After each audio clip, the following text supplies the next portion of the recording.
안녕하세요, 팩트남입니다. 오늘은 슬로바키아 이야기를 해보려고 합니다. K2PL 전차를 슬로바키아가 도입할지도 모르겠다, 이런 기사들이 계속 있더라고요. 먼저 최초 디펜스24 관련 기사가 나왔는데 내용이 자세하게 표현이 안 돼서요, 며칠을 좀 기다려봤습니다. 그랬더니 디펜스 뉴스와 그 다음에 러시아계 관련 매체에서 상세하게 이제 이야기를 하더라고요. 그래서 이 세 개의 기사를 좀 교차 검증해서 정리를 해봤습니다. 기본은 디펜스24 뉴스를 이제 기본으로 해서 정리를 했고, 제목은 폴란드가 슬로바키아와 탄약 생산을 위한 협력과 그 다음에 기타 무장을 구매하는데 협력하겠다, 이제 이런 기사입니다. 지난주 24일에 양국의 국방장관이 회담을 가졌습니다. 이 자리에서 4가지 의향서가 이제 작성이 되었습니다. LOI를 이야기하는 건데요. 의향서 내용은 대략 이렇습니다. 첫 번째는 155mm 포탄 제조, 그리고 두 번째는 폴란드의 8륜 로소막 장갑차를 L타입으로 공동 생산을 하겠다. 그리고 슬로바키아가 폴란드의 맨페즈 피오론을 도입할 수 있다는 검토 얘기가 있고요. 그 다음에 마지막으로 K2 전차 관련해서 의향서가 이제 정리가 된 것 같습니다. 이 중에 1번, 4번이 우리 대한민국과 관련이 있는 얘기입니다. 자, 먼저 1번 155mm 탄약 생산과 관련한 의향서 내용입니다. 알고 계시겠지만 폴란드는 탄약 생산을 이제 직접 하려고 자금을 투자하고 있었습니다. 그렇죠? 먼저 작년 말에 8억 달러, 우리나라 돈으로 한 1조 2천억 원 되는 돈인데요. 이 금액을 폴란드가 포탄의 생산 자급화를 목표로 신규 기금 조성을 결정한 겁니다. 그래서 한때 우리 풍산이 이와 관련해서 공동 생산 라인을 만들 수도 있다, 이런 얘기 나왔었잖아요. 그런데 그 내용과는 좀 다르게 슬로바키아와 155mm 생산을 같이 하겠다, 이런 내용입니다. 알고 계시겠지만 슬로바키아의 GVS 홀딩사가 155mm 포탄을 생산하고 있습니다. 그래서 우크라이나 전쟁이 시작되고 2022년에서 30년까지 매출액이 2배를 뛰었어요. 현재 매출액이 이제 4억 유로까지 올라갔다, 이런 얘기들이 나옵니다. 우리나라 돈으로 따지면 6,600억 원 정도거든요. 그래서 폴란드가 포탄의 자급화 목표를 가지고 슬로바키아와 같이 이제 협력을 하겠다, 이런 내용이 하나가 있습니다. 우리나라 풍산을 고려할 때 그렇게 좋은 소식은 아닙니다. 그렇죠? 아무튼 이런 얘기가 하나 있고요. 그리고 두 번째는 폴란드 8륜 장갑차 로소막 L타입을 공동 생산을 하겠다는 겁니다. 현재 PGG가 생산을 하고 있는데 슬로바키아의 RCWS 투라 30을 추가를 해서 로소막 L타입을 이제 공동 개발하겠다, 이런 내용입니다. 폴란드가 자기 밥그릇을 좀 키우려는 그런 의도가 조금 보이는 것 같습니다. 그러나 아직 의향서니까 단정 지을 수는 없고요. 그 다음에 세 번째는 폴란드에 피오른 맨페즈를 도입할 수도 있다, 이런 또 검토들이 의향서에 제출되었다고 합니다. 알고 계시겠지만 폴란드 PGG가 생산하는 맨페즈고요. 피오른은 우러 전쟁에서 광범위하게 사용이 되면서 수출이 꽤나 증가를 했다고 합니다. 그리고 기타 운용국으로 미국도 있고 일본, 인리 등 여러 국가가 사용하는 맨페즈입니다. 그래서 이걸 슬로바키아가 도입할 수 있다, 이런 내용이 또 있고요. 그리고 오늘의 하이라이트, K2PL 전차 공급을 추진하겠다라는 또 의향서입니다. 결정된 건 아닙니다. 의향서이기 때문에. 그런데 특이한 점은 대한민국에서 바로 직도입한다는 게 아니고요. 폴란드의 라이센스분을 통해서 슬로바키아에 공급을 하겠다는 겁니다. 그리고 슬로바키아가 만약에 전차를 공급하게 되면 약 104대의 신규 전차를 이제 도입할 예정이라고 하는데요. 슬로바키아 현재 전력은 T-72 30대가 있고요. 그 다음에 레오파드2 A4가 15대가 있습니다. 이건 알고 계시겠지만 우러 전쟁 동안 슬로바키아가 우크라이나에 관련 무기들을 공급을 했거든요. 그래서 독일이 중고 레오파드2 A4를 개량을 해서 슬로바키아에 넘겨줬습니다. 현재 전력 상태가 이렇고, 여기에다가 신규 전차대대 2개를 창설을 하고 각 대대마다 52대의 신형 전차를 배치할 목표를 가지고 있습니다. 그래서 이 전차 2개 대대에 대한 104대에 대한 소요 내용이 나오는 겁니다. 그러면 어떤 전차들이 지금 이야기가 되고 있냐? 지난달 슬로바키아 칼리냐크 국방장관이 도입 전차 후보에 대해서 이야기를 합니다. 총 4개의 후보인데요. 자, 첫 번째는 BA 시스템즈의 CV90120이라는 경전차고요. 그리고 두 번째는 레오파드2 8입니다. 신규 전차죠. 그리고 세 번째는 신규가 아닌 중고 레오파드입니다. 왜 슬로바키아가 중고까지 이렇게 검토를 하냐 찾아봤더니 아까 말씀드린 독일이 제공한 레오파드2 A4 A4 있잖아요. 이제 어차피 그걸 운용하고 있으니까 그걸 가지고 이 A4를 도입한 다음에 다 같이 개량을 하겠다, 이런 내용이 있더라고요. 그래서 세 번째 솔루션은 중고 레오파드 2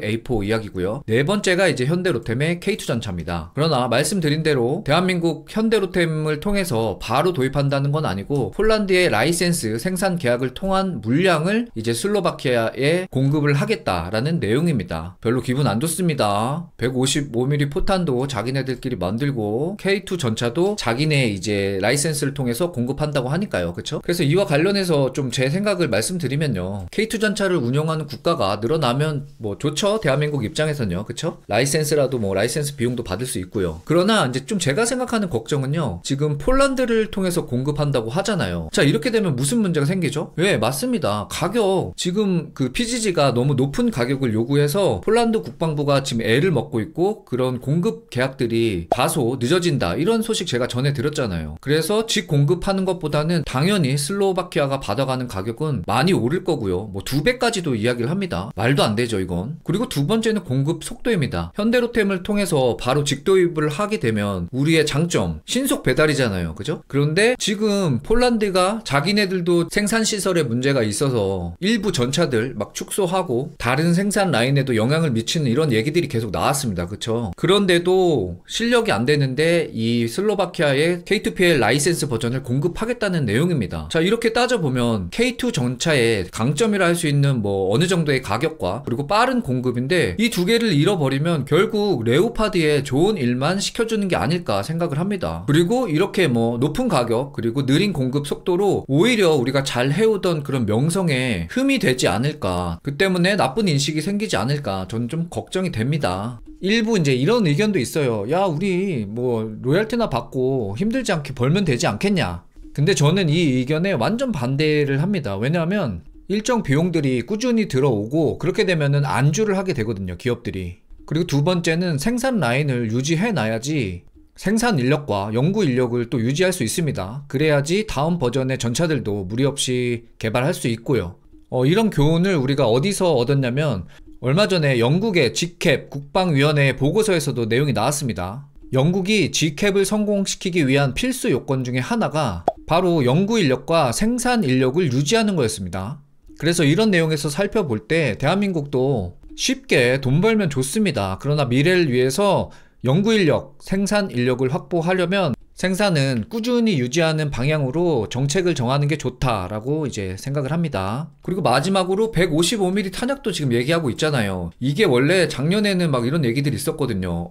하나랑 풍산이 관련 라인, 즉 아까 폴란드가 투자하는 금액 있잖아요. 1조 2천억 원 정도. 그걸 우리가 같이 일할 수 있을까? 이런 기대감이 있었거든요. 그런데 슬로바키아의 GVS 홀딩스랑 155mm 포탄 관련 사업을 진행할 수도 있다라고 이야기가 나오잖아요. 그런 내용들은 우리 기업들의 마이너스 요인이라고 이제 생각을 합니다. 뭔가 2차 실행 계약에 대한 이런 공급에 대한 이 지연이 계속 일어나면서 방사청에서는 그래도 잘 되고 있다, 이런 소식 계속 들렸었잖아요. 그런데 또 이 폴란드와 슬로바키아의 각자 도생, 이런 또 내용들이 나오니까 그렇게 썩 유쾌하진 않습니다. 제가 준비한 영상은 여기까지입니다. 도움이 되셨다면 구독과 좋아요 부탁드립니다. 즐거운 주말 시간 보내세요.